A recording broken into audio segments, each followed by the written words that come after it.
That's strangely close to Daniel Jones from the Giants. Daniel, is that you? Beat the Chiefs. Show me. If the Broncos and Russell Wilson can show me that they can beat the Chiefs, then I will start believing. The crowd up. And so are this defense, and Kansas City won't snap the ball again. The Denver Broncos have beaten the Kansas City Chiefs. Dave Montgomery on the Lions, former Bear, gonna make this his revenge game for sure. David Montgomery gets the touchdown that ices the game. No! And there's a flag. There's flags. There's flags. There's flags. There's flags. Snap. Hold. Kick. Denver wins! Denver wins! Let's go! They open. No! What happened? Oh shit.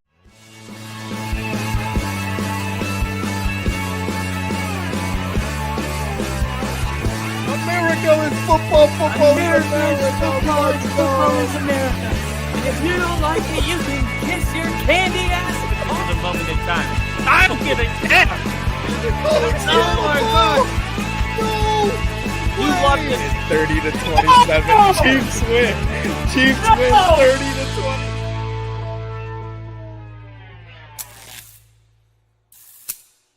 Here we go. All right. I am live in two places at one time. And I got a lot to talk about today. So the big story is Micah Parsons. And I know you guys probably have Micah Parsons fatigue, but I wrote an article today. It's my first article. I'm very proud of this article because it's the first article that I wrote in my life.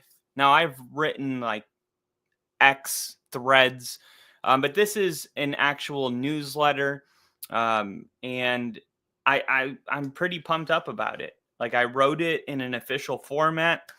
You can find it by going to NFL with Kyle on X and scroll down because I posted a couple of things today, but maybe like the third thing down is Micah Parsons. It's a Google Doc link that will take you to my article. And the whole point of my article was that this entire time we felt like Jerry Jones has dropped the ball. And I'm not saying that he hasn't, but Jerry Jones revealed information today to Stephen A. Smith that was essential for all of the listeners, Cowboy fans, anyone who wants to have an opinion on the Dallas Cowboys situation right now with Micah Parsons and Jerry Jones. There was, and I would say go watch it. It's maybe an hour and a half at the Cowboys facility. And Jerry Jones said something to Stephen A. Smith. He was saying, you know, there's three people involved. There's Micah, there's me, and there's the agent. And he kind of got into the, what went wrong in the contract negotiation. And he even said that he called Michael Irvin because Michael Irvin, even back then, he didn't have an agent and he negotiated his own contract. And he said, like, we've been friends for, 25 years now. So I encouraged Michael to talk to Micah and, figure this thing out. And Jerry said, but before you do, when you come in the door to talk to him, I want you to pick up the contract that I offered him. I want you to pick it up and I want you to look at the contract that I offered him. And then he said this, which changed everything. And now I'm just going to go ahead and read you the article. Okay. Well, I'm going to read the important part. Jones outlined Parsons' situation with confidence. The all-pro edge rusher is set for 2025 at a guaranteed $24 million. And this would probably be a good time for me to tell you when Stephen A. Smith asked him, are you worried about Micah Parsons not being a Cowboy? And he said, no, I have him for the next 3 years at a minimum, guaranteed. He said he's under contract for this year. Okay, that's the $24 million guaranteed. I can franchise tag him next year. and I can franchise tag him the year after that. Okay. so of course, Micah Parsons does not want to play under a franchise tag. We know that. But then he said something, and he accidentally, I don't know if he meant to do this, but he revealed the contract. The contract that was given to Micah Parsons that Micah Parsons will not sign. And the way he did it was kind of sneaky, and I don't know if he meant to do it. But this is exactly what he said. So Jones outlined Parsons' situation with confidence. All right. He's set for 2025, playing for $24 million in the final year of his rookie contract. Beyond that, Jones emphasized his leverage, noting he could apply the franchise tag for 2026 and 2027.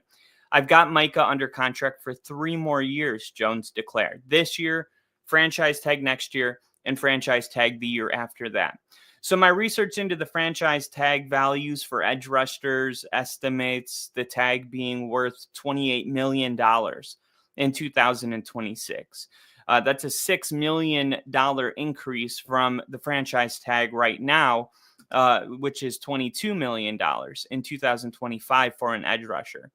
And then I estimated $34 million in 2027, assuming there is another $6 million jump at the position. So combined with the $24 million he's going to earn this year, this totals $86 million, $24 million plus 28 for the franchise tag plus 34 for the franchise tag the year after that, over 3 years with an average annual salary of $28.67 million. That's easy. We just took $86 million, divided it by 3, and there we go. But Jones dropped a specific detail claiming the Cowboys offer to Parsons, negotiated with his agent, renders this $86 million 60% less than what is on the table. Okay. Now, this is the detail I don't know if Jerry meant to drop, but he did. He said very specifically, I could do this. I could have him play under the final year. I could tag him again. And the contract that I offered him, if he were to play under the tag for the next, 3 years, it would be 60% less than what's on the table right now. Boom! We got it.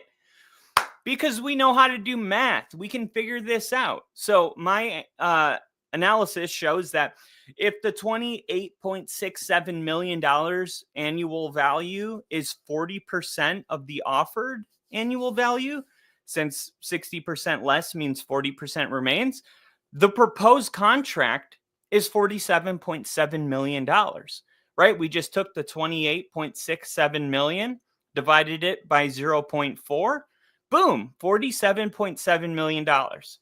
Micah drop. Micah dropped the ball. That's a great damn contract. $47.7 million. TJ Watt just broke the market, signing a 3-year, $123 million contract. That's $41 million a year.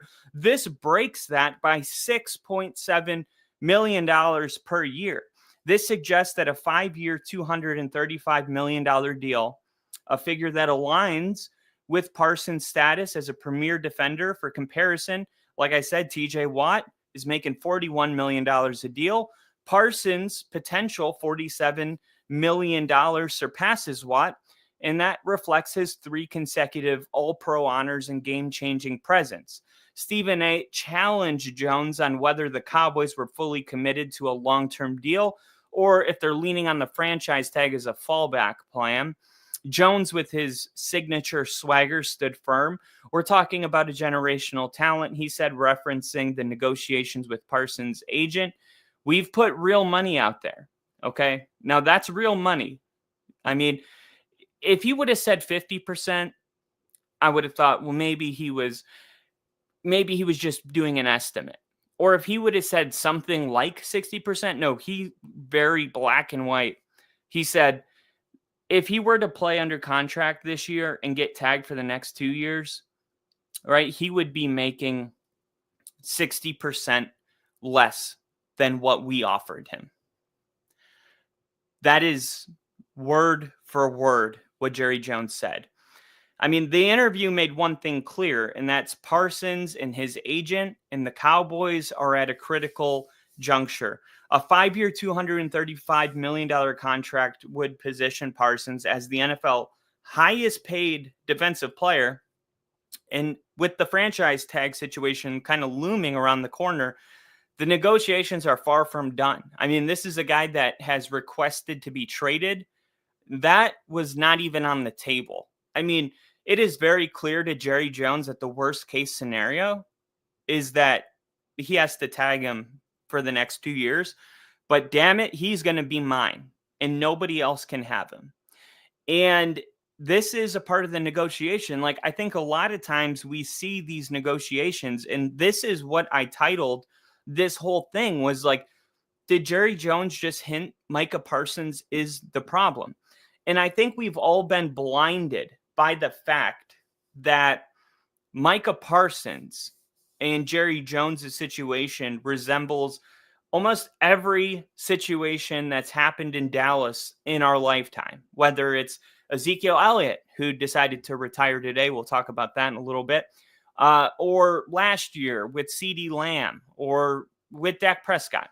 Whatever the case is, right? Every time there's a high value player that needs to be paid, Jerry Jones has a hard time getting a deal done with them. And for that reason, I think we've all immediately just said, well, this is just how Jerry Jones does business. Bad, for one. And two, he's the problem. Until this interview came out today, and I said, well, if that's true, because we're just going off of what Jerry said, but if it's true that Jerry Jones offered him 60% more of a contract, and that number comes out to $47.7 million, if it's true that Jerry offered Micah Parsons $47 million a year and Micah just didn't sign it, I think that would change everybody's opinion on this situation drastically, almost immediately. And we got Crafty in the chat. Kyle double dipping with 2 streams on 2 channels. Playing both of Kyle's streams simultaneously is like listening in surround sound. That is awesome. That is awesome. We got Jinja in the chat. I'm so happy you guys are in here because I think this is a huge story. And I think for a lot of people, they've made up their minds about the Jerry Jones, Micah Parsons, situation months ago. And I think this new piece of information is very critical for Jerry Jones and his image. And I think that's why he agreed to go on the Stephen A. Smith show and do this interview and let people know, like, hey, I mean, I did make a deal. I did make a very big offer to this guy. And that is something that will ultimately change the way we look at Micah Parsons. Unless Micah pushes back, or maybe his agent, remember, his agent is not a likable guy. And I get that agents have to be not likable to get what they want. But T. Higgins fired the same agent and got his deal pretty shortly after. So sometimes there is just a bad apple. And he went on to say that when Micah came back from Saudi Arabia, he was talking with Jerry, and Jerry's like, I don't give out my phone number to players. And I gave it to Micah Parsons, and Micah was calling me about the negotiations. And then, he called me shortly after, and his agent was like, he said something, I don't want to quote this the wrong way, but he said to like shove that deal, the offer, shove that offer up your ass, is what the agent said to Jerry Jones, which is just disrespectful. I mean, even if it's a contract you don't like, I mean, there's just a way to do business. And it's like, if he's the kind of guy that would say that to somebody like Jerry Jones, I don't know. I feel like that interview did really well for Jerry Jones maintaining a positive image. I know I came away from it thinking maybe Jerry Jones isn't the villain in this particular situation that he has been painted out to be so many times. Just a reminder that this podcast is sponsored by Red Bull. Red Bull sugar-free gives me wings, and it gives me the juice that I need every single day to get my things done, whether it be a newsletter, an article, a podcast, or maybe something in bed. Red Bull gives me the leverage I need to knock it out, and I am not actually sponsored by Red Bull. All right, moving on to Zeke Elliott retiring. Zeke is done. Zeke is hanging up the cleats. How do you guys feel about that? Let me know in the chat how you feel about Zeke hanging up the cleats. I thought it was kind of a sad career in a way, because when Zeke was a rookie and even in his second year, it really felt like this was the type of player that could go down as one of the greats, right? I mean, he was electric when he first started. And unfortunately, he had more bad seasons, it feels like, than good seasons. I mean, he played 9 years. And I think there was like 4 really good years, right? There was really good production in the first 4 years. And then, as soon as he left Dallas and he went to New England, came back to Dallas, it was just very forgettable. Very forgettable. Now, I am trying to pull up his stats really quick here. So here's his career stats. You tell me if he's a Hall of Famer, okay? His rookie year was his best year, which is crazy, right? He had 1,600 yards his rookie year. He averaged 5 yards a carry. He had 15 touchdowns. He had a long run of 60 yards, which would go on to be his longest rush of his career. Surprising. I guess Zeke never had that breakaway speed, so was very limited. But he was at his fastest as a rookie. So it would make sense that his longest rush was his rookie season, because the next year, his longest run was 30 yards. The year after that, his longest run was 41 yards. And all the way to the end of his career, besides that long of 60, his longest rush was 47 yards in 2021. All right. He actually played 8 years with the Cowboys. Is he a Ring of Fame type of guy? Was he good enough to make the Ring of Fame? In 2016, he almost had 2,000 all-purpose yards. I mean, he had 363 yards receiving, and he had 1,631 yards rushing. That's 1,994. So 6 yards shy of 2,000 all-purpose yards. He had almost 600 yards receiving in 2018 to go with 1,434 yards rushing. So it looks like in 2018, he did have over 2,000 all-purpose yards. He cracked 1,000 yards rushing 1, 2, 3, 4 of his first 5 years with Dallas.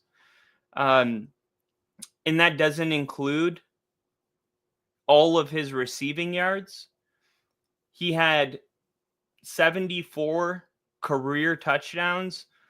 He only had 6 in his last 2 seasons combined. But I don't know. Zeke's a weird fringe case, right? Let me know what you guys think. Crafty did have something to say here. Micah may be overplaying his hand, or he may be so fed up with Jerry that no amount of money will convince him to stay anymore. And he's also saying no, not a Hall of Famer. All right. We got Nick in the chat. Will Micah Parsons sign with the Cowboys? Find out next week on 6 to 10 Cowboys Watch. Edub in the chat. Been plenty of headlines, if I do say so myself, LOL. And Nick with the congratulations. What did I do? I'm having a baby. Is that what it is? Zeke is gone. It feels like the right time. Yep. He could probably bounce around as a running back a few more years, but leaving now feels like leaving with some dignity. Yeah. And whatever dignity he has left, because the last couple of years have been not very good. I mean, last year he had 226 rushing yards on 74 attempts, right? That's an average of 3 yards per carry. And I mean, his first year, you guys, he averaged 5 yards a carry, 5.1 yards per carry. And that was his best season. Now think about this. Let me put this in context for you.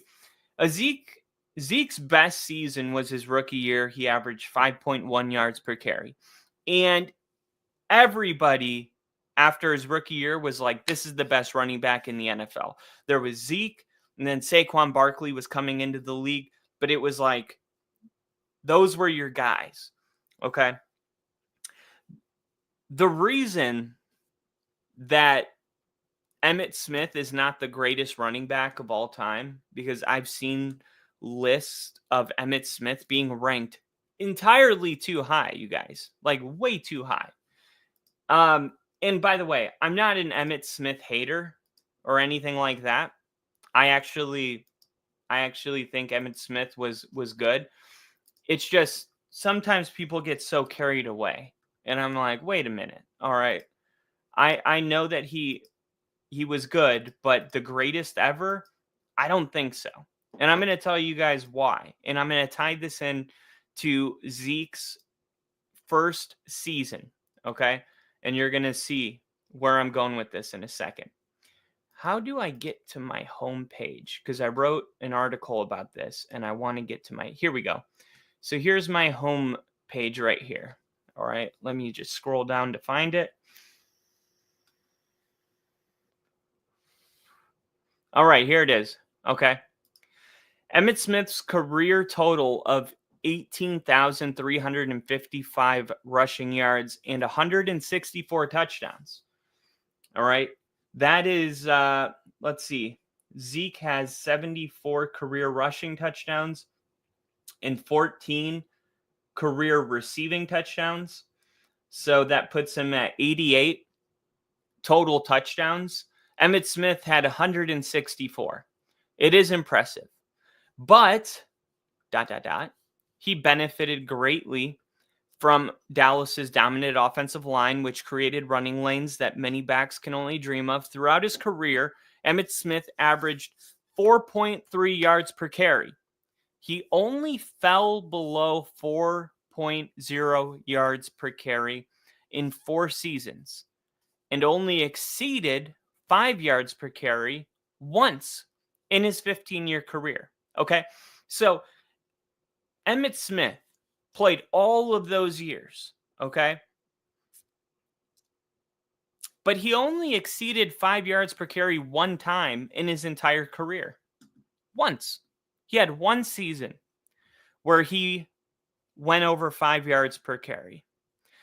And he had 4 seasons that he went below 4 yards per carry. Now, for context, Zeke's worst seasons were the last 2, and he was below 4 yards per carry, 3.5, 3.1. And the year before that, his final year in Dallas, 2022, he had 3.8 yards per carry. Okay? Zeke only did that 3 times in his career, and it was his final 3 seasons. Emmitt Smith had 4 years below 4.0 yards per carry. He only had 1 season above 5 yards per carry. That's Zeke's first season. That's when he came onto the scene and was the best running back in football. And we knew that we had a special running back on our hands. Okay. Now, in context, Barry Sanders, he accumulated 15,000 rushing yards, 99 touchdowns during his career. Okay.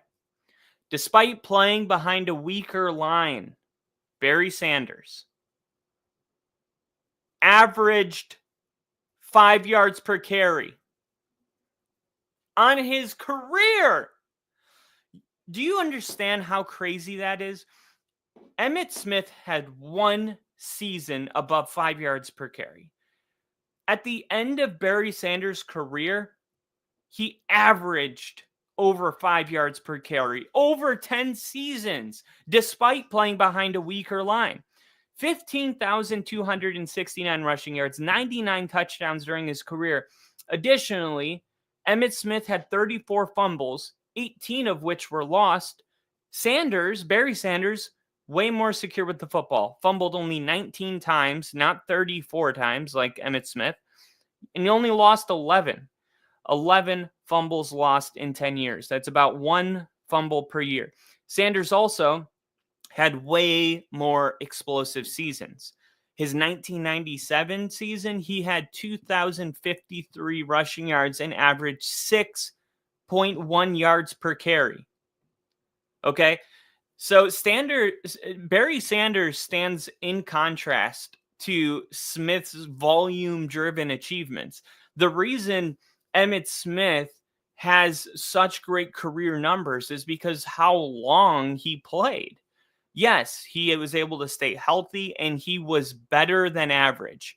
He was a good running back for a very long time.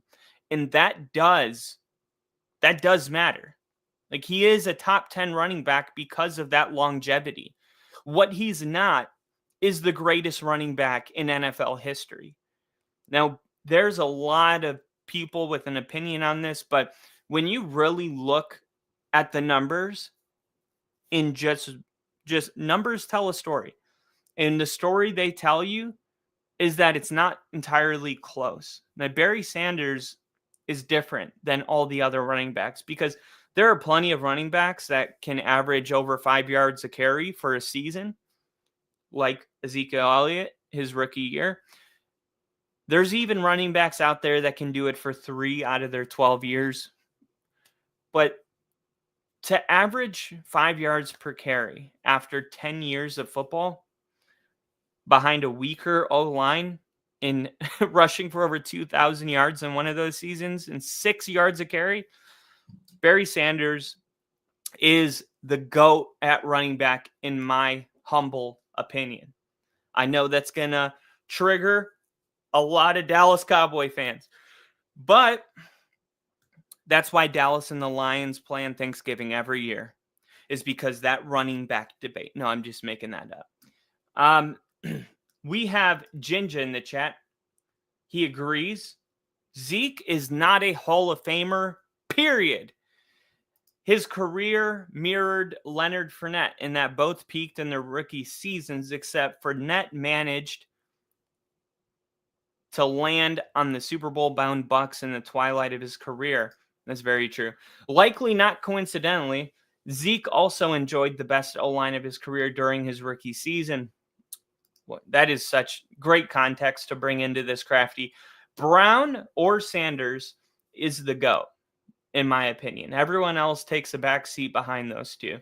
I couldn't agree with you more.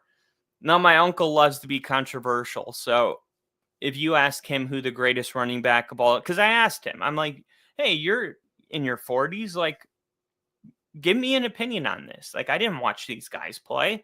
I'm looking at the numbers, but what did your eyeballs tell you? I can go watch highlights, but like, to be in the era and to experience the moment is like, Saquon Barkley, I think, is going to go down as one of the greats of all time, top 10.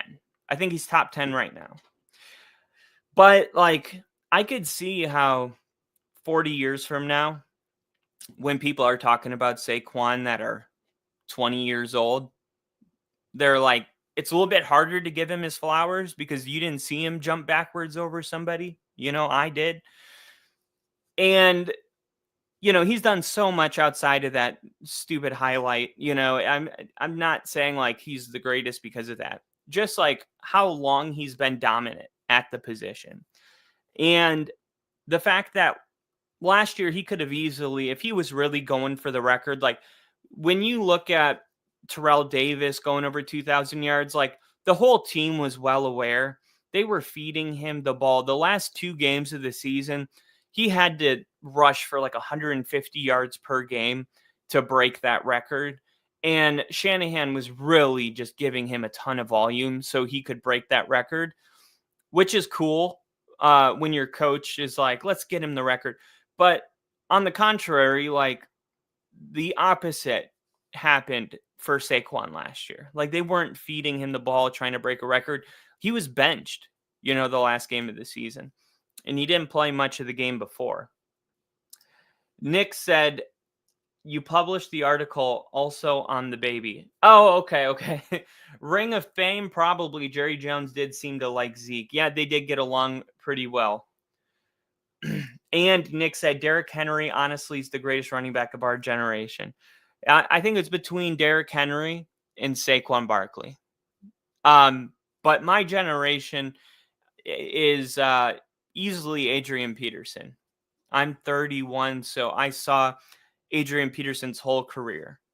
And Adrian Peterson is, I would say Adrian Peterson is better than both of them. But I just saw an article that said he might try to come back. Something about struggling financially and even selling his trophies, and that he's like might come back. I would love it. You know how bad I want like to wake up one morning and just hear like Brett Favre is coming out of retirement just for fun. Like I always wondered what would happen if like John Elway was like one more year, just like way past like a 20-year break. And they're just like, I think I got one more season in me. Like, I just want to see what would happen if Adrian Peterson came back for one more one more season. Anyway, Zeke Elliott, his best season in his career was Barry Sanders' average. That's all I'm trying to say. All right. My next line is going to kind of stay on the running back storyline thing because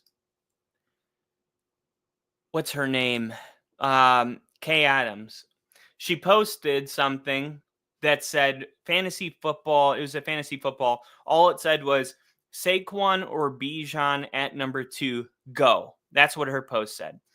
And I was looking at it for a while, and then I went, Saquon at 1. Wait, who do we have at number 1? Fantasy football. Is there? Oh, Jamar Chase. Okay, that makes more sense. I just came to that on my own. But I'm like, as far as running backs go, like, of course, Saquon Barkley. In my opinion, Saquon. I mean, Bijan Robinson is great and all, but I don't know. Like,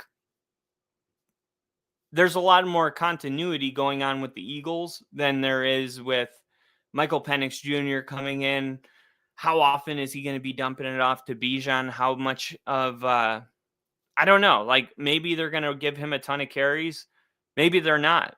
That's the whole point, is like you're just relying on his raw talent to get you touchdowns and yards and catches. But I can get all that with Saquon Barkley. I probably would take Jahmyr Gibbs over Bijan Robinson. I know that it's like a very unpopular opinion right now, but I feel like I at least kind of know what I'm going to get from a Detroit Lions offense. I know Ben Johnson's gone, but Dan Campbell was calling the plays, the year before Ben Johnson took over. So I still feel like that offense, and people forget too, Jared Goff had his hands on that offense. Like a lot of the audibles and all of that, like Jared Goff was doing a ton of that. The game plan. So just because Ben Johnson's gone doesn't mean that's the benefit of having a quarterback that's like Terry Bradshaw, called his own plays his whole career. When you have a quarterback that's actually involved in the game planning, makes his own audibles, like a Peyton Manning, it never felt like the offensive coordinator mattered, because it was like, well, Peyton Manning is going to make his own game plan. The offensive coordinator is just going to hold his clipboard while Manning tells him what he wants. And even if the offensive coordinator tells Manning what he wants, Manning will audible out of it if he doesn't like it. When you have a quarterback that's like hands-on like that, you can lose a coordinator without feeling like it's over, right? And that's the one thing I think people are forgetting about Detroit with Ben Johnson leaving, is how much Jared Goff is a real, like, actual quarterback, not just like a guy out there with raw talent that's just doing whatever the OC says. Like, he's a lot more involved.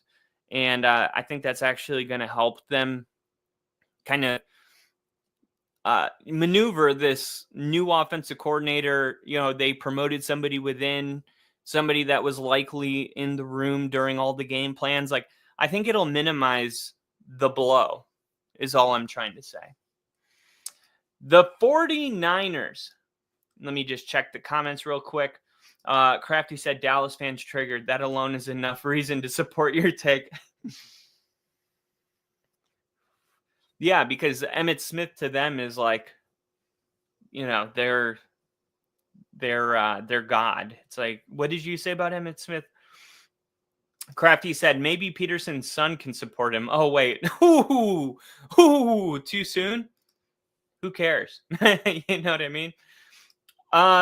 Okay.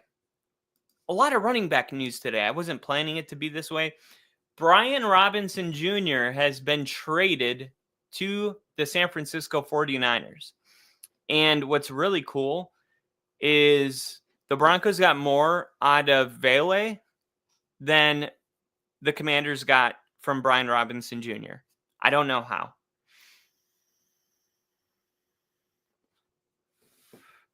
No idea how that happened, but here we are.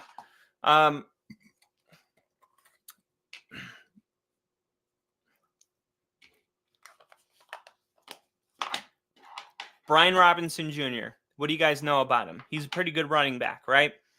Let me pull up his, I think he's in his third or fourth season. So the Commanders probably are like, look, we're going to have to pay Jaden Daniels in the offseason next year. We're also going to have to pay Brian Robinson Jr. And we can't pay them both. We just brought in Deebo Samuel. We haven't even settled our issue with Terry McLaurin. Let's get ahead of it, because next year we're going to just have to let him walk. We might as well get something for him while we still can. This is exactly why the Denver Broncos got rid of Von Miller, because he was at the end of his contract year and they knew they weren't going to be able to pay him. So they said, this sucks, but we can get a third-round draft pick. And Von went on to win the Super Bowl. It was a win-win for most people. That third-round draft pick, I never did see. I'm going to go back and find out what that turned into. But let's talk about this. So there's a new running back in the NFC West. The 49ers have traded for Brian Robinson Jr. Okay, they acquired him from the Commanders for a 2026 sixth-round draft pick. The Commanders agreed to pay Robinson's $1.25 million of the $3.41 million salary that he was scheduled to make. The addition of Robinson gives the Niners some proven depth behind Christian McCaffrey, who only played 4 games last season at running back.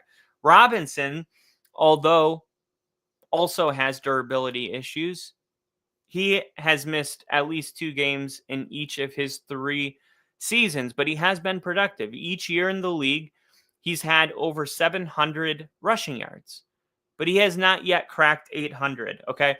So the Niners were expecting second-year running back Isaac Guerrero to assume the primary backup role to McCaffrey, but he's been dealing with a shoulder injury this month. Isaac I can never say his name. Isaac Guerrero. If you go back and watch my mock drafts, I was trying to draft him in all of my mock drafts. The year before, when I was doing my mock drafts, I was trying to draft Devon Achane. Both of these running backs have like really hit. And crazy enough, guys, if you go back and look at my mock drafts, they hit hard. Like if I could really get into one of these positions where I could draft a team, guys, my teams would be loaded at this point. Loaded. Because I drafted in the 7th round Will Rickards. You remember that one? The kicker from Minnesota who went and didn't miss a kick for like his entire season. And I think he ended up missing like 1 kick. But that's it. And let me pull it up here. My mock draft, because I posted it. I had a couple. Okay. Tyler Nubin, who is now with the Giants. He's supposed to take a big step this year. Chris Broswell, Trey Benson, Audric Estime, which is funny because we ended up drafting him that year. Let's see. Okay. So here's one of the ones I did, which is funny because I drafted Blake Watson in the 7th round, and Blake Watson is actually on our depth chart right now. I also drafted Jalen McMillan.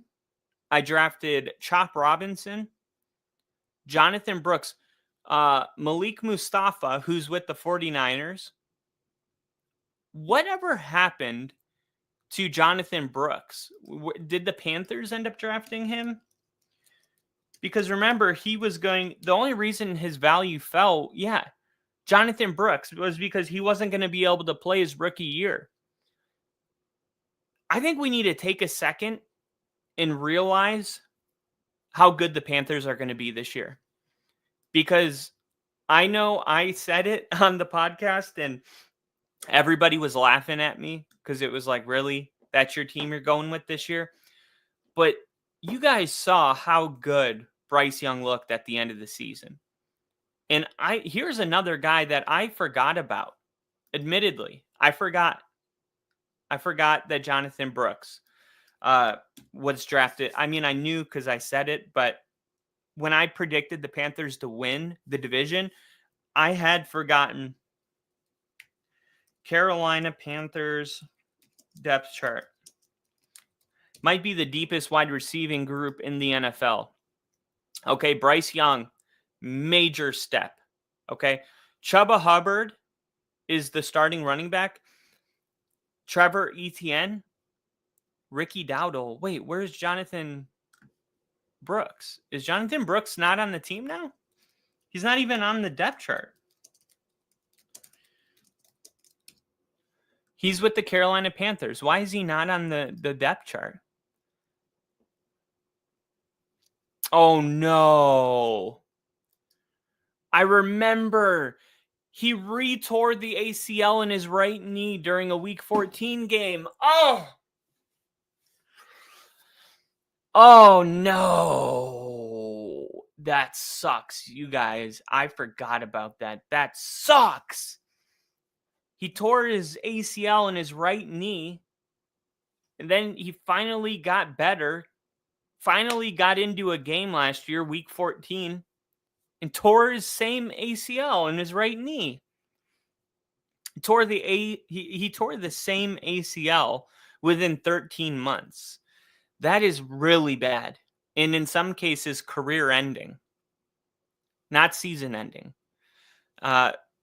I mean, anytime you have 2 ACL tears in a 13th month period, but he did on January 19th, underwent successful ACL surgery. It was considered successful.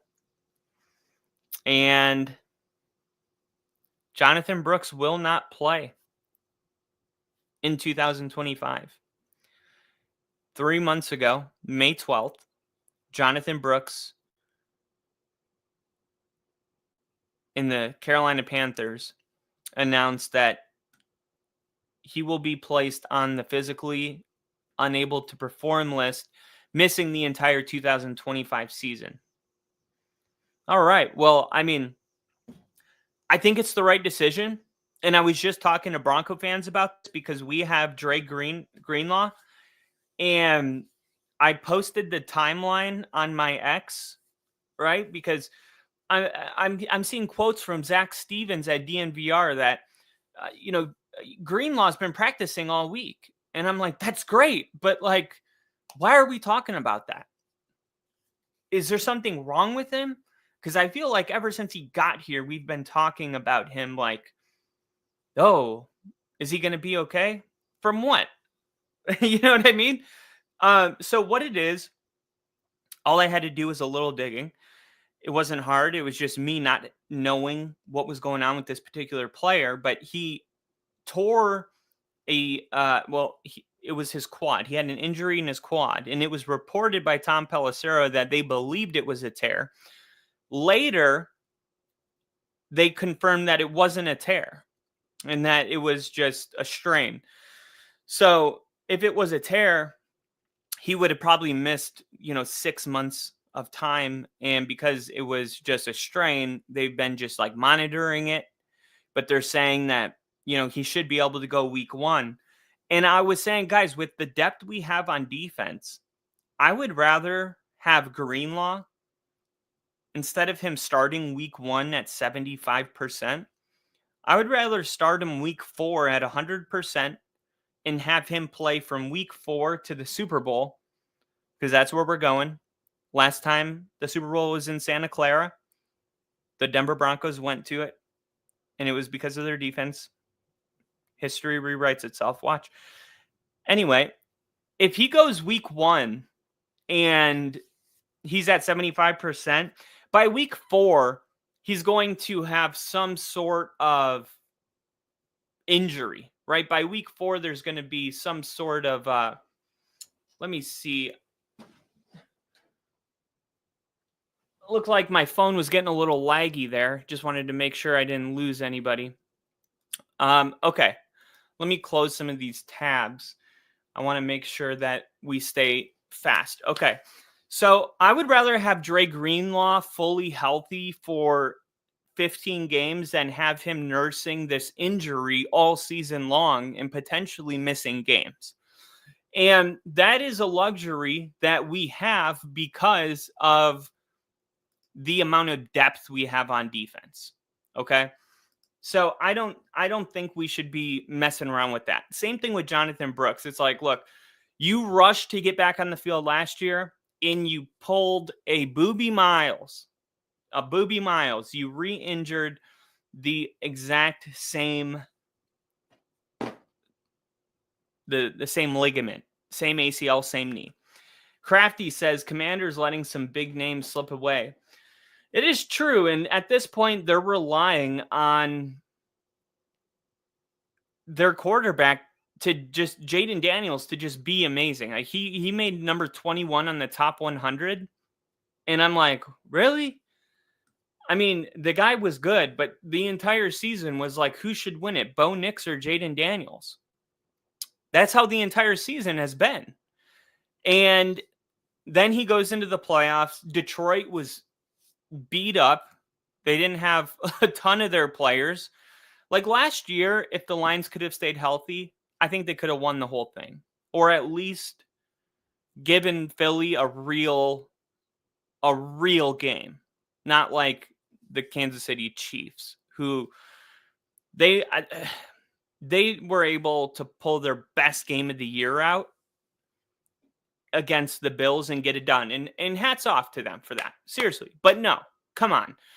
The Kansas City Chiefs, I'm hearing their fan base are like, yeah, they like every single year, everybody's saying that the Chiefs dynasty's over, and we hear this every year, and yet we're in the Super Bowl. And I'm like, that's great. But you know what's different is that you guys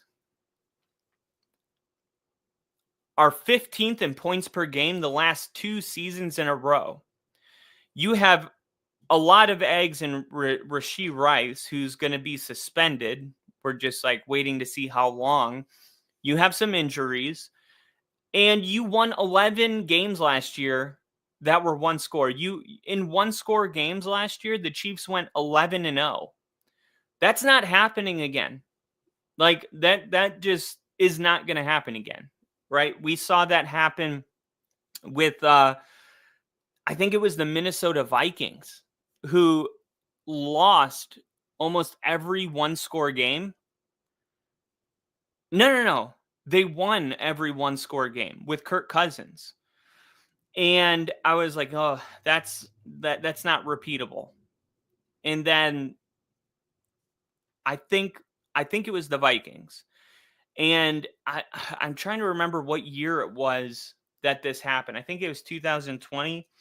Minnesota wins a bunch of one-score games. Let's see if Google can pull it up. 11-1 in one-score games. The Vikings had a record-setting 11-0 record in one-score games prior to Wild Card Weekend. Okay, so it was the Vikings, and this was, 2 years ago? So last year was supposed to be, it was the 2022 Vikings. Okay, the 2022 Vikings. So in 2022, they went 11-0 in one-score games. The next year, they went 7-10. 7-10. So I'm not saying the Chiefs are going to go 7-10.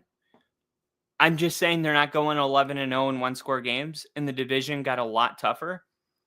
And I don't look at it the same way that other people are looking at it. Like, look, the Broncos got a blocked field goal, and if it weren't for a 35-yard blocked field goal, which was a miracle on the Chiefs, the Broncos would have swept the Chiefs last year. And I know they didn't play their starters in Week 18, but my point is that the game we did play their starters, we should have won it, and that was in their house. And with everything on the line back in our house, I think we would have won that. I don't care that they didn't play their starters. If they did play their starters, I think we would have beat them because we had no problem taking it in Arrowhead, but the field goal got blocked because of a shitty offensive line play. It was just a missed assignment on one particular offensive lineman, Pelcheski. So, yeah, I'm not worried about the Kansas City Chiefs, and I don't think they can duplicate the success that they had a year ago. I think that the Chargers are better than the Chiefs this year. I think the Ravens are better than the Chiefs. I think honestly, I think a really good comp to the Chiefs this year is the Pittsburgh Steelers. I know the quarterback situation is different, but you're relying on a really good defense, and then you're just hoping that your quarterback can make a play at the end. Like that's what I feel like the Pittsburgh Steelers are this year. I mean, we're going to find out here shortly, but this idea that the Kansas City Chiefs are like this juggernaut and they cannot be stopped is like so 2019. Go back and watch Mahomes in 2019. I challenge you to go watch Mahomes in 2019 and ask yourself if that is the quarterback you saw last year. Because it's not even about Tyreek Hill being gone. You guys, the quarterback looks different. When I go back and watch Joe Burrow's rookie season or his second season where he took the Bengals to the Super Bowl, and I watched him last year, I still see that guy. When I go back and watch Mahomes last year compared to 2019, I see an entirely different quarterback. And I don't know if I'm the only one that sees it, but I do. And I'm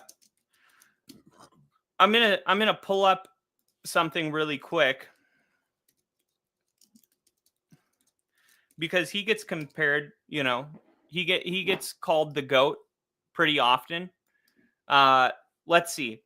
Last year, Patrick Mahomes had less than 4,000 passing yards. He had 3,928 passing yards, 26 touchdowns, and 11 interceptions. Okay.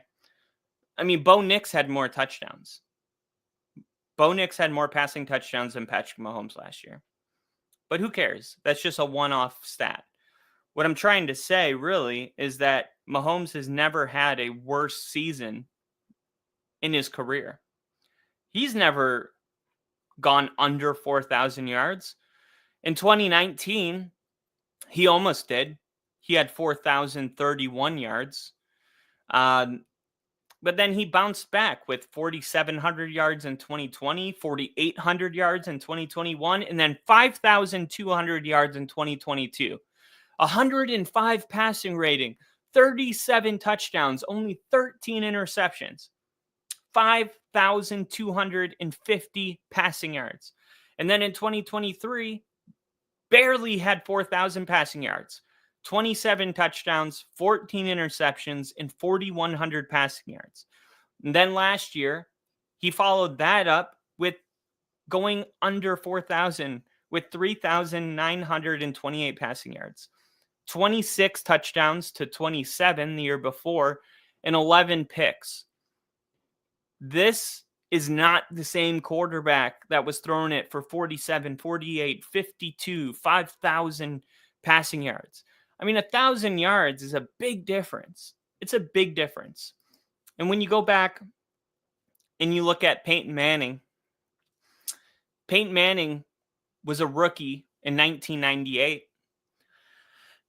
He had 3,700 passing yards in his rookie year, but then 4,100 his second season, 4,400, 4,100, 42, 42, 45.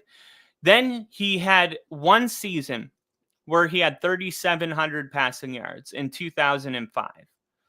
And he did play all 16 games. They went 14-2. You know, so like it didn't affect the winning because they were dominant that year. But it was like a one-offer because after that he had 4,300, 4,040, 4,002, and then 2009 until the end of his career, it was just like Peyton Manning. It was on one. He had 4,500 passing yards in 2009, 4,700 passing yards in 2010. He did not play in 2011. And then the Denver Broncos signed him. He had 4,600 passing yards his first year back. Remember, they went 13-3 his first year in Denver. And they were 1-3 week 4. And I remember they were 1-3 and it was week 5. They were playing the Chargers. They were down 24-0 at the half. Peyton Manning came back and won that game and didn't lose another game for the rest of the season until Joe Flacco threw a Hail Mary a Hail Mary, and the Broncos lost in the divisional round because of a Hail Mary. And if they would have held on, if the defensive back just wouldn't have let the receiver get behind him, the Broncos would have gone to 3 Super Bowls in his 4 years because the Ravens went on to win. They went on to win the Super Bowl. Fuck. It still drives me crazy to this day because I know that no matter how good the Manning years were, they would have been so much better if we look back on them and Manning had gone to 3 Super Bowls in 4 years. But his worst season, they were 12-4 in 2014. And Manning didn't, look, 2005, he dipped under 4,000 passing yards. But that's it. We're starting to see like a trend with Mahomes, it feels like. I'm assuming that in 2005, the Colts had a remarkable defense.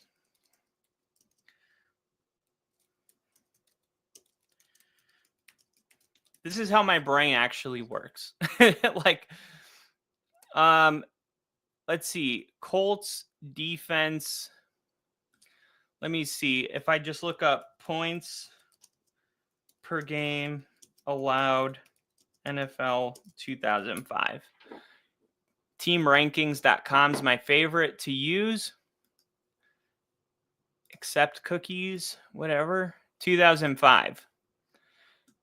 And Indianapolis was number 2 in the NFL.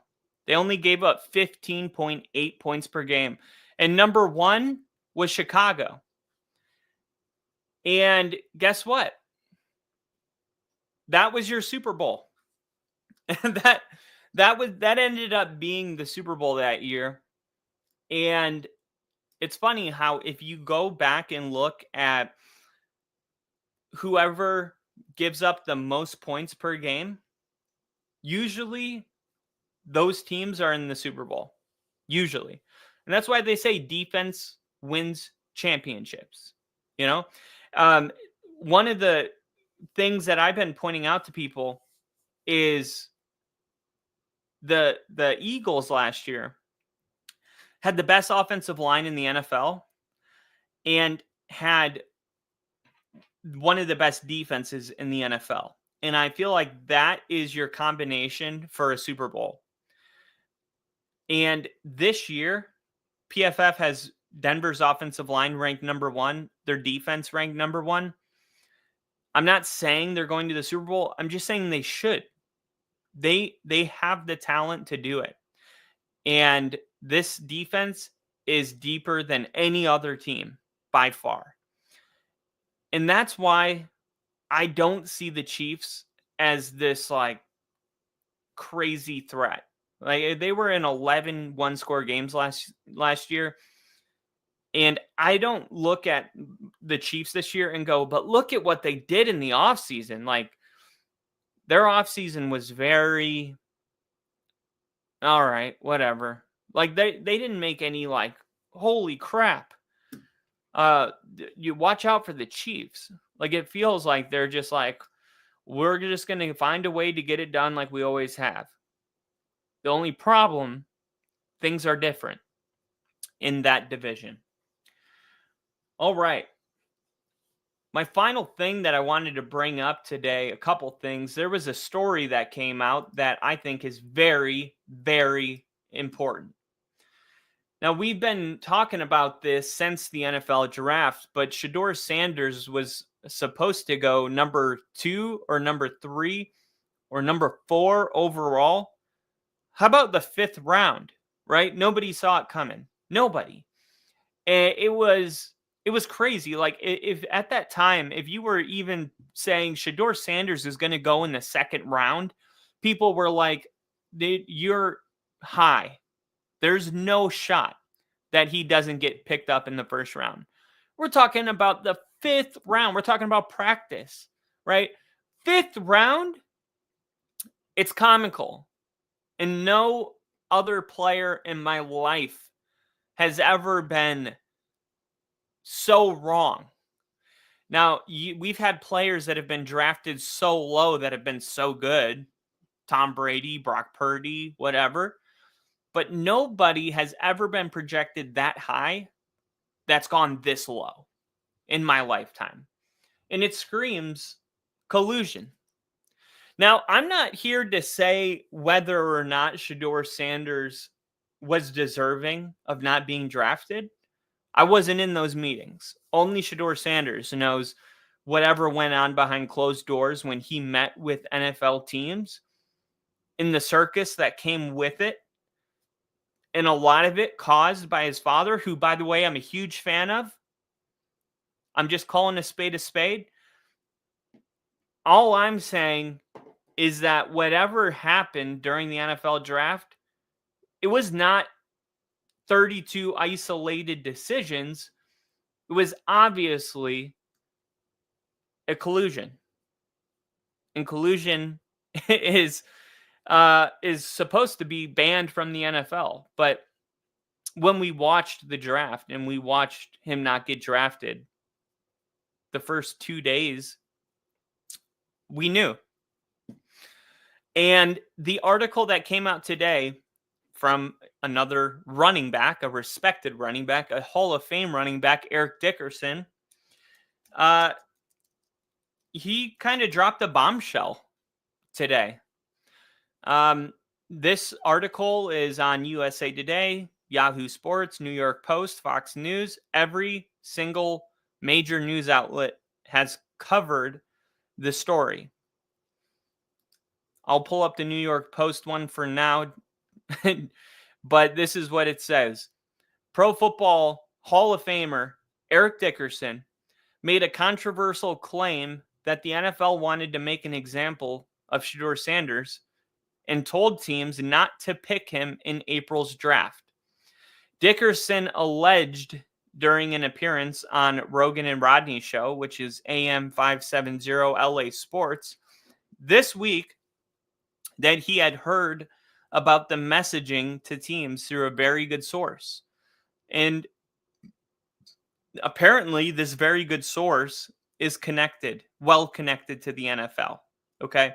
Now, usually whenever somebody says like, oh, I received a text message from a source that's connected to the, it's like, okay, yeah, you heard a guy that said something about another guy, like whatever. But this is Eric Dickerson. This is a guy with a real reputation, somebody whose words matter, and yet he still said this. Sanders was selected in the 5th round by the Browns after he had been projected to go in the 1st round in the months leading up to the draft, but questions surrounding the way he handled the draft process seemed to impact his draft stock. That's the part where I said we don't know what happened behind closed doors. If we're going to be fair, we have to be fair to that. That matters. And we don't know. But this is what he said. I'll tell you this much. What I heard from someone that's in the NFL, that the NFL told teams, don't draft him. Do not draft him, Dickerson said. We're going to make an example out of him. And this came from a very good source. A very good source. End quote. Apparently, Sanders had fallen much further than anticipated when the Browns were forced to take him with the 144th overall pick. He said, I won't say who. Somebody called the Cleveland Browns and said, don't do that. Draft him, Dickerson said, because they weren't going to draft him either. They were forced into drafting him because somebody made a call to them. Normally, I would call baloney over this whole thing, except for one thing. It makes a lot of sense. The part where he said, I won't say who, but somebody picked up their phone and called the Cleveland Browns and said, draft Shedeur Sanders, do it now. That part makes a lot of sense considering the Cleveland Browns just drafted Dylan Gabriel with the 3rd round draft selection. They have Joe Flacco. They really are unique in that I've never seen a team spend 2 draft picks on 2 quarterbacks in the same draft. I've seen Josh Rosen get drafted and a year later Kyler Murray get drafted, both in the top 3, but I've never seen in the same draft a team quote unquote address their quarterback need and then turn around in 2 rounds later, select another quarterback, let alone one with the stature and everything that comes with Shedeur Sanders. It was very interesting. It would have made a lot more sense if Sean McVay drafted him to replace Matthew Stafford and gave him a couple years to learn, but that's not what happened. It would have made sense if the Steelers drafted him, preparing for Aaron Rodgers to retire. That isn't it. It was Cleveland taking Shedeur Sanders. And the fact that Eric Dickerson is saying that somebody called the Browns and told him, draft him, do it, do it now. Well, that would explain why the Browns were the team, the head-scratching team that did it, right? I don't think there was any conspiracy here, he added. I think it's relatively simple what happened. I think the great majority of NFL teams did not view him as a first-round prospect, contrary to what had been out there for the previous year. And then I think what happens is once you get past the first round, you look at the history over the years. Not a lot of quarterbacks go in the second or third rounds. What? Are you hearing yourself? How can you say in the same monologue, or whatever you want to call this, that NFL teams, somebody from the NFL had told all the owners, don't draft him, we're going to make an example out of him, and then finish that thought with, I don't think any conspiracies here. I think it's simple. He just wasn't that good. Bro said the truth and then walked it back because he didn't want to burn any bridges. And I'm sorry, but like the ending to this, that I don't think there was a conspiracy. It's pretty simple. Most people didn't view him as a first round pick. Horse, you know what? I mean, come on. How is that the conclusion of what you just said in the previous? Yeah, it doesn't make any sense. So yeah, I mean, as far as Shedeur Sanders goes, like, I don't know if he was worthy of being drafted in the first round. I do think that he is a complicated case, but once he didn't get drafted in the second round, and once he didn't get passed in the third round, once we got past the third round, it was collusion to me. How is somebody like Shedeur Sanders not worthy of being drafted in the third round after all of the grades and all of the combine and all of the time that was spent by and I know that the evaluators can be wrong, but how can they be that wrong? All right. How can you go from number 3 overall to the 5th round without there being any kind of collusion? I mean, even if people didn't view you that good, the fact that Mel Kiper and all of his buddies had him going 3rd overall would have been enough for a couple organizations that are ran by like Jerry Jones type people to be like, well, they think he's good, draft him. And that didn't even happen. So we just heard Joe Flacco is going to be the starting quarterback for the Browns when the season starts, but I think Sanders is expected to play tomorrow. And we're going to see how he does because he did really well in his first game. And look, I've ridden the Joe Flacco train. I'm telling you, it's not fun. Like, the Browns have a great defense, and I know they're hoping that they can just kind of get some like end of his career glory. It's not going to happen. He'll give you a couple good games, but that's it. That's really it. Like, you're going to be in the third quarter. You're going to be in the fourth quarter, and he's going to have like 135 passing yards, and you're going to have 6 points on the board, and you're going to be down 6-21, and you're going to see Joe Flacco on the sideline looking Joe Cool, which is awesome when you're winning because like you don't get too high. But when you're losing, oh, it pisses you off. I went and saw the Broncos Chiefs live in Denver with Joe Flacco as my quarterback. I think we were down 41-7. And he comes out of the tunnel with this kid on his shoulders. Everyone's laughing and having a good time. We're pissed, man. And you don't give a shit. That's how it felt. But I'm telling you, Shedeur Sanders should start for the simple reason he's more exciting. I'm sorry. I know that a lot of people might disagree with this and say the most important thing is winning. And I do think the most important thing is winning. But if you have a guy here that's like Joe Flacco, he's not exciting. He's actually the opposite. He gives you, we'll say, a 70% chance of winning. We'll just call it that. 70% chance of winning. Then you have a guy over here that gives you a 65% chance of winning. But his excitement is Tim Tebow. You know what I mean? Tim Tebow gave us a 65% chance of winning. But I'm sorry, as an owner, give me the guy that has a 65% chance of winning. Throw him into the fire. We'll see if we can, diamonds are refined under pressure. Throw him into the fire. Let's have the fans, have something to be excited about. And let's go out there and see what can happen. That's how I think it should be done, because at the end of the day, as an owner, your job is also to sell hope. And there's only 2 teams in the NFL that didn't sell hope to their fans this season: the Indianapolis Colts and the Cleveland Browns.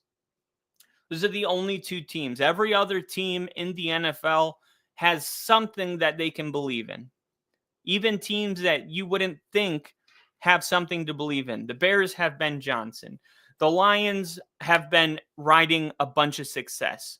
The Packers have LaFleur, right? J.J. McCarthy starting his first year in Minnesota. The Broncos, the Chiefs, the Chargers all have a lot to be excited about. Pete Carroll and Geno Smith go to the Raiders, right? Buffalo, they're riding their high. The Jets have a new head coach, and Justin Fields is going to be their quarterback. The Patriots go into the new era with their brand new quarterback who's supposed to be awesome. The Patriots, the Bills, the Jets, and the Dolphins. Dolphins have Mike McDaniel, and if Tua can stay healthy, and Tyreek Hill has, I guess, ended the whole trade talk, right? People are starting to actually say that the Dolphins are a sneaky team this year because they're only 1 year removed from being kind of irrelevant, but they've been good the last 4 years. You got the Eagles, who are coming off a Super Bowl. The Giants and the Jackson Dart train is in full effect right now. You got the Dallas Cowboys, who, say what you want about Jerry Jones, but at least he's been able to sell his fans hope for 30 years. That's kind of my point, regarding this whole thing. You got the Commanders, who lost in the NFC Championship, but did it with a rookie quarterback. I mean, that's really exciting. The 49ers get Christian McCaffrey back, Brock Purdy, Kyle Shanahan. The Rams are a legitimate Super Bowl contender. I already talked about the Seahawks and Arizona, who have drafted more players than any team in the last 2 years. I think they drafted 12 players 2 years ago. They have, with Jonathan Gannon, they have a wave of youth. There's a lot to be excited about over there. And then the Steelers get Aaron Rodgers. The Ravens get a couple more pieces that are supposed to take them over the top. As Jair Alexander joins them. Derrick Henry looks healthier and better than ever somehow. Lamar Jackson is Lamar Jackson. You got the Bengals. You're going to have hope every year as a Bengals fan because you have Joe Burrow. Okay. And then you got the Cleveland Browns, who's like, what are we doing? The Jacksonville Jaguars are one of my surprise teams this year with Travis Hunter. And I think Trevor Lawrence and Travis Hunter with their Brian Robinson Jr. think their offense is going to be awesome. My favorite head coach hired in this cycle is Liam Cohen, who is now the head coach for the Jaguars. And then the Tennessee Titans draft Cam Ward with the number 1 overall pick. And they have still a lot of work to do, but they have their future at quarterback. They believe they do. The Houston Texans have been to the playoffs every year of DeMeco Ryans' tenure. And then you have the Colts. The Colts and the Cleveland Browns are the two teams that everything I just did for 30 teams, you cannot do for the Colts and the Browns. And that is the ultimate failure by the owner. Because, look, if 30 teams can do it, you can do it. And all the Browns would have to do to get this done is to say Shedeur Sanders is going to be the starter week 1. That's all. Boom. Hope. That's it. For the Indianapolis Colts, look, it's a little more tricky because you've seen Anthony Richardson. Daniel Jones is the starter. That was just announced, if you didn't know. But golly, pick up your phone and get Kirk Cousins. Like, what are you doing? Come on. I mean, it's not that hard. It really isn't. It's just like obvious tanking. I don't know. I mean, I'm asking you. I don't know what's going on with these teams. Crafty says Flacco is just a transitional quarterback until the real QB battle is won between Gabriel and Sanders. And then tomorrow night, I mean, that Cleveland game is going to be important as far as that battle. You know, but I just don't understand, like, this whole thing of the quarterback of our future is on our team, but we're not going to play him. Why? You think Joe Flacco, I mean, what's the best case scenario? Joe Flacco is 3-0 by week 4, but no, Shedeur Sanders has edged out Gabriel in practice. So now you're going to start Shedeur Sanders, and then what? Everyone from Cleveland's like, what are you doing? We're 3-0. Why are you starting him? You know what I mean? I think it's better to just say, obviously, this is a learning season. We're going to learn one thing, 2 things.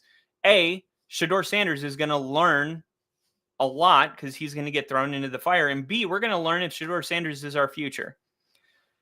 Start Shedeur Sanders, and if by week 8, you're like, yeah, he's not making any steps, put Gabriel in, okay? And if by week 16, he's not making any steps, then you know that you don't have your guy. And Joe Flacco serves as the backup, you know, to whoever, whether it be Shedeur or Dylan.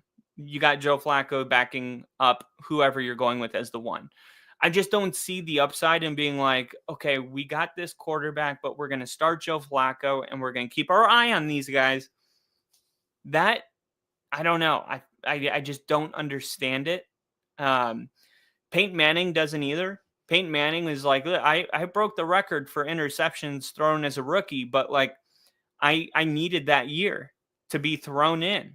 And he was like, and then year 2, I was ready to go. But that experience I got was invaluable. I couldn't have gotten that experience holding a clipboard on the sideline. So, and we got to keep in mind who Joe Flacco is. Like, yeah, did Aaron Rodgers sit on the bench for 4 years and come in and blow everyone away? Yeah. Okay, but he was behind Brett Favre for 4 years. You know? I mean, Joe Flacco's not Brett Favre. And Aaron Rodgers had Jordan Love on the bench for 3 years. Yeah, Joe Flacco's not Aaron Rodgers. So, like, those examples that do exist of, you know, these Hall of Fame quarterbacks mentoring the rookie quarterback, it only works if the quarterback is a Hall of Fame quarterback. I mean, why do you think Brock Osweiler came in for Manning and was a crucial part of getting us to Super Bowl 50, whether you people know it or not? Without Brock Osweiler, there's no Super Bowl 50. And then Brock Osweiler goes to the Texans and his career's over. Like, it matters. And I think in the case of Joe Flacco, he's not one of those quarterbacks that you're like, okay, you can learn a lot from this guy. I'm not saying you can't learn from him. I'm just saying, like, is there more value in that than giving him real live reps? I don't think so. Do it now. Draft him. Oh, that was old. Sorry. The monitoring the two different live streams, a little difficult. But the last thing I got to give some love to my boy Quinn Meiernez. Quinn Meiernez not making the NFL top 100. And for those of you that don't know who Quinn Meiernez is, right here, baby. He signed my arm and I got it tattooed. Quinn Meiernez is a man amongst men. He was the best guard in football last year.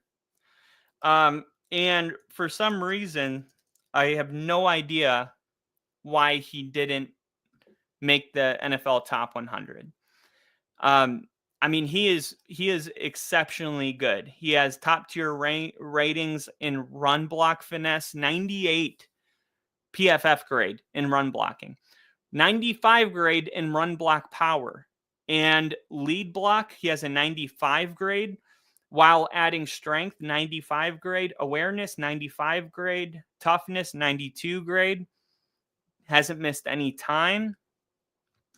I mean, Quinn Meiernez is one of the top rated players in Madden. Meiernez, who earned a 95 overall rating. They don't just hand those ratings out, you guys. This is a really great player that didn't crack the top 100. I mean, it's a total whiff. Unless he's in the top 20. All right. In that case, I would be shocked because I think Lane Johnson was announced today at number 21. So unless he's is he? Yeah, he was number 23. So I don't know. We'll see what happens. Eagle fans are complaining. I don't care what anybody says. He's a top 10 player in the league. It's baffling to me how he gets better every single year and continues to get ignored. Try missing the top 100 with a guy that Lane Johnson is the only other guy, the only other guard that Quinn Meiernez had so much success. And I see all the numbers on PFF. And it's like the only other guy that even came close was Lane Johnson. So Quinn Meiernez should have been around. If this is where they're putting Lane Johnson at 23, this is where Quinn Meiernez should be, which is crazy if he misses the top 100 altogether, because that means there's about 80 guys above him that shouldn't be above him. 80. And I understand how sometimes, like, you got rookies, you got young guys that just like, yeah, you got to do your time. I remember Surtain wasn't even on this list after his rookie season. And now he's going to be in the top 10. He won Defensive Player of the Year. Hey, just so you guys know, Surtain didn't get any better from his rookie year till now. I know that he probably thinks he has. I've been watching him he came into the NFL this good. Like, this is just how he arrived here. This is just how long it took for everyone else to catch up. Same thing's happening with Bo Nix. But Lane Johnson at 23, Quinn Meiernez not even in the top 100, blaspheming. And I had to say it. I had to at least say it. So Flacco said, Crafty said, Flacco does have a ring, though. Mahomes seems to have benefited from spending a season behind Alex Smith. Yes, that is true. I'll give you that. Flacco does have a ring. 2012. I don't want to talk about that season anymore. Crap. That was the Hail Mary. He shouldn't have a ring. And actually, I made this point. I'm sorry. He should have a ring. He played one of the all-time great postseason runs by any quarterback was Joe Flacco in 2012. I want to make sure that I say that. Also, the Hail Mary, all Jacoby Myers did was run straight, and our defender just misjudged the ball. And it's like, you bat that ball down and it's over. The Broncos move on to the Patriots. And I mean, Tom Brady played Denver 14 times. And Denver is like one of 3 teams that Brady doesn't have a winning record over. And that is due to Peyton Manning being on our team. So, I mean, the year we won the Super Bowl, we beat the Patriots in the AFC Championship game. The year we went to the Super Bowl in 2013, we beat the Patriots in the AFC Championship game. I felt like we could have beaten the Patriots that year as well. Like the Ravens did it. I think we could have done it. But if the Ravens didn't have that one Super Bowl, would John Harbaugh have been fired by now? That's the question. Because every time you go to fire this guy, you're like, yeah, but he has a ring. The same thing with Mike Tomlin. And it's like, how much did that Hail Mary affect? You know, the ripple effect of that. Would he have still been fired if at this point, if we didn't have a ring to look back on because of a Hail Mary 13 years ago? I mean, and if that's the case, Crafty, your comment wouldn't even be here today, that he has a ring. But I feel like Flacco, though, you're right. Like he does have a ring, and he can be a mentor. It's just, I've spent a whole season with him as my quarterback, and he doesn't scream. I would rather have Kirk Cousins starting as far as like being a mentor. Like Joe Flacco is just kind of like, it doesn't matter. Like if I say that, I don't know if you heard this, but Joe Flacco said, if I say that, I want to mentor him, then you guys will write a story about how I don't care about being the starter. And if I say, no, I'm the starter and my job is to win football games, then you're going to say I don't care about mentoring him. But either way, I lose, is what Joe Flacco said. That is like the exact answer that somebody that doesn't want to mentor. It's not a trick question, just mentor him. Why is it so hard? But I just don't see Joe Flacco as the guy that's like, what do you think you did wrong here? Let me help you out. Let me help you tweak that. I feel like he's the guy that just clocks in, doesn't talk to anybody, maybe half-heartedly laughs at a joke that he doesn't find funny and heads out. Like, all right, I did my team bonding, the mandatory fun events. We went bowling, and as soon as it's been 30 minutes, he's like, okay, I think we can go. Let's get out of here. But I don't know. Maybe I just have like a bias against Joe Flacco because how bad he was in Denver. And John Elway really believed in him. He's like, no, this guy's got a lot of football left in him. He did have a lot of football left in him. It was just, unfortunately, a lot of mediocre football. Besides, he did have that touch of glory with Cleveland 2 years ago. So maybe if he is with Cleveland. So Shady's back. Maybe you should tell your friends, and maybe he can do something special this year. But ladies and gentlemen, thank you for joining me on another edition of NFL with Kyle. Please, this was also premiered on the Only Football podcast. If you guys are watching this, please give it a thumbs up. It helps the algorithm. Let me know if you guys are excited for the football season. Let me know, what game are you most pumped for week 1? Put it in the chat and let me know. Share it with your friends, your family. Let everybody know that this is a place where you can come and get some NFL entertainment. I have decided to give up everything for this podcast. So I hope you guys at least like the damn video because I have put my family in a detrimental situation for you guys. No, I'm just kidding. But seriously, I have decided to focus on this podcast with all of my free time. And there is only one way, and that is to grow this channel. I will not settle for failure. And I hope you guys do the same in your daily lives. I'm looking forward to the Steelers-Jets week 1. That actually should be a good game. A little Aaron Rodgers revenge game with Justin Fields, who was the quarterback in Pittsburgh.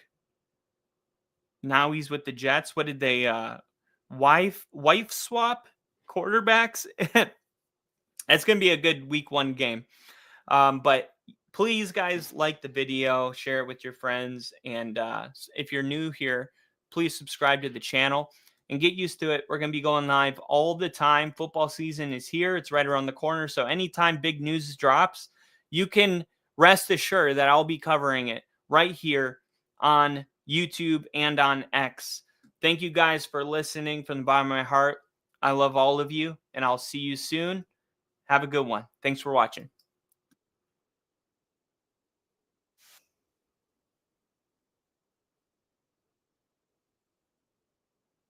The only football podcast, it is time for me to close you out too. Thank you guys for listening. I'll hit you with the outro. Long live Bill. Rest in peace, big guy. I know you're watching.